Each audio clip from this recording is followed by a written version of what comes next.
Jeg heter Torbjørn Seppola, og jeg kom hit til Kautokeino i 1995. Og har bodd her siden. I 2012 cirka, så var jeg innom gården til han Heika Hetta. Og han visste meg stolt en bil han hadde stående der, en gammel BMW. Som han hadde kjøpt en gang i tida. Og den gikk nå litt til og fra med den der bilen. Og i 2014 så kjøpte jeg den hos han. I det håp om å få den på veien til slutt.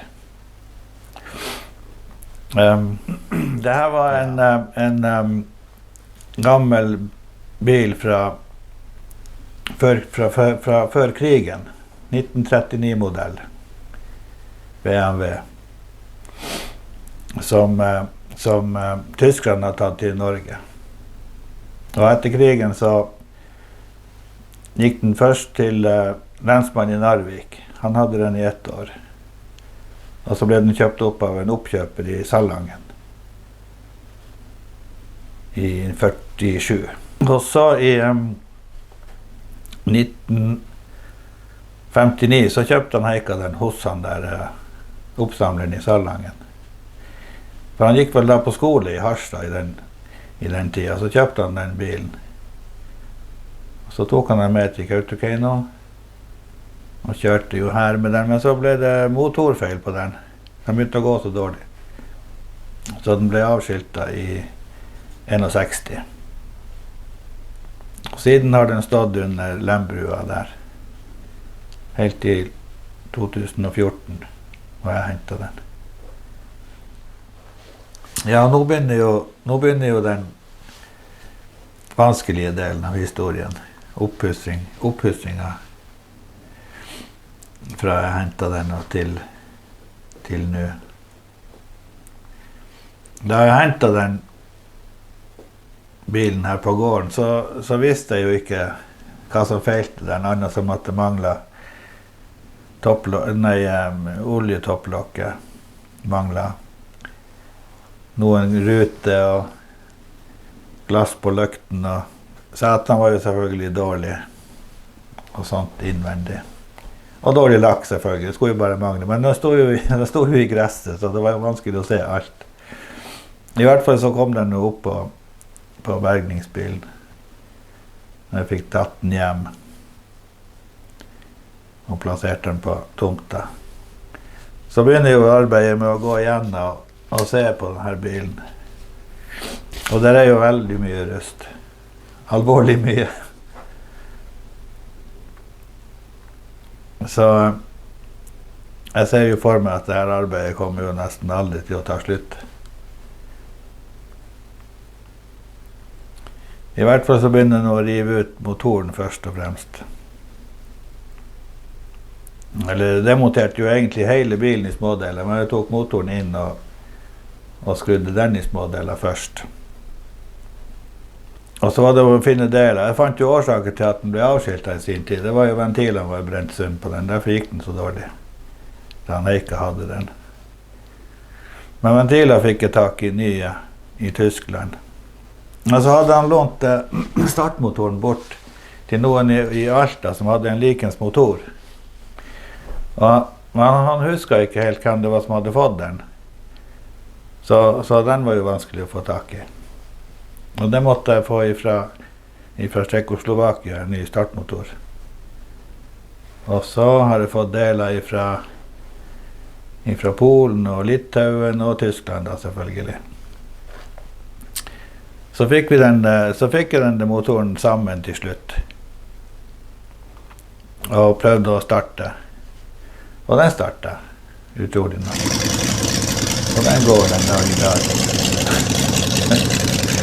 Så det er jo bra. Så var det resten av bilen da, å demontere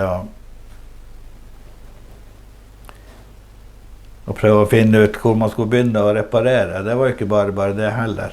Først måtte man jo rive ut alt av seter og taktrekk og hele pakka. Det viste seg at det hadde ligget en stor golvmatte bak i bilen. Så, og når ikke det var vindu bak, så hadde det jo regnet inn, og det var jo fylt av vann, alt. Så baksetet smuldret helt bort, og dørken til bagasjeromsdørken, den var også smuldret helt bort. Eller sånn at det var jo der, men den var helt ødelagt. Så det måtte jo skjæres vekk og bygges på nytt. Og ja, masse sveising og skjæring og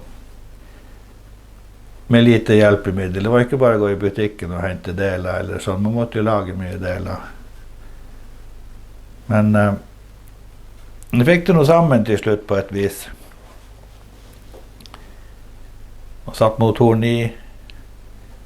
Og den har kjørt sine første meter her på utsida av garasjeporten. Ja, i forbindelse med at motoren startet da, så var han, den gamle eier, han var her og så. Og var veldig imponert over at den hadde startet igjen. Og dessverre så har han nå gått bort nå da.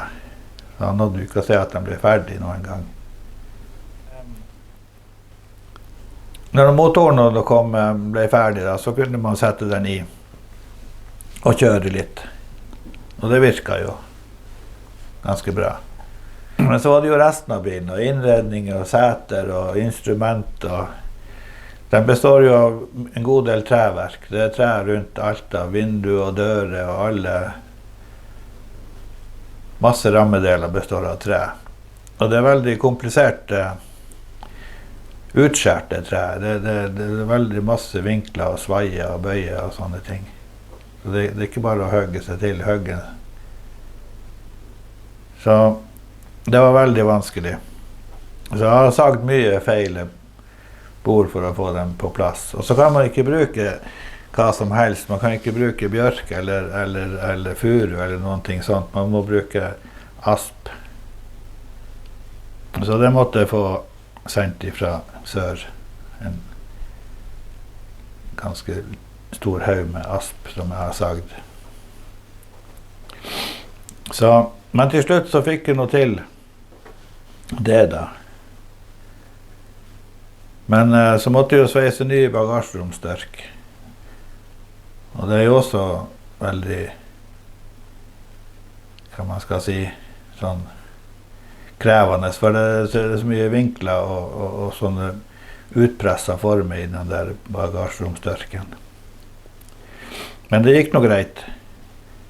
Så måtte man jo lage, det var jo sånne kryssprofiler i mange av de her platene, så jeg måtte lage en sånn her sjablong eller noen ting, så kan man skal si, skjære ut i en plate, sånn spor til de kryssprofilene, og så slå dem ut etter den. Så det gikk noe også. Men ifra forsetet og frem, så er det tredørk. Det var jo relativt enkelt å erstatte. Det var jo brukt kryssfiner i den tiden også. Og der er jo også, instrument måtte jo få fra Tsjekkoslovakia. De lagde nye instrument etter de gamle mål. Ledningsnettet ble jo plukket fra en annen.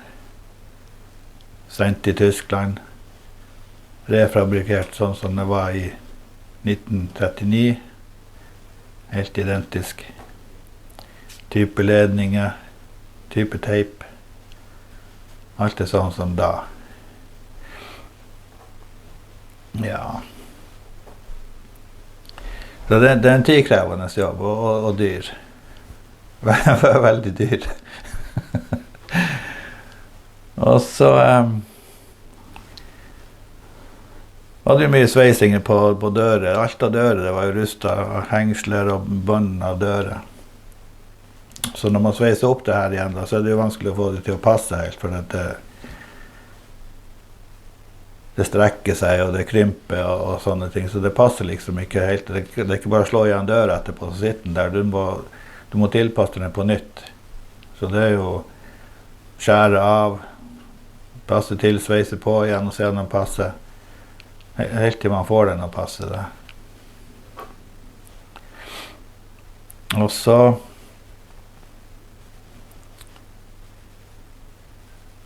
Setene, ja, det er jo baksetet er jo helt borte. Forsetene er der, men det må jo rives ifra en og bygges helt fra scratch av nytt. Man må ha nye fjære og nye rammer rundt. Og så er det trekt opp med hestehalehår i sånn pute. Det gamle, originale setet. Så det er jo litt vanskelig å få tak hvis man skal lage en original hestehår. Så det blir jo litt vanskelig, men man må jo gjøre det på et vis. Forsetene klarer man jo kanskje å bygge opp, for der har jeg jo alt av deler. Men baksetet blir jo kanskje litt verre, når man ikke har noen ting å kopiere det ifra. Men det må nå gå, det også. Ellers så er det jo kommet litt lakk på den da, selvfølgelig. Jeg hadde jo håpet å få lakkert den i fjor. Eller nå i år, sommer i år, men det gikk ikke. Så kanskje til neste sommer at den blir lakkert ferdig. Håper jeg. Så er det jo... Men det er jo enda et lite stykke å gå før den kommer på veien, regner jeg med. Men jeg håper nå at den... Det kan hende at den kommer til neste år, jeg vet ikke, men vi får se. Kanskje.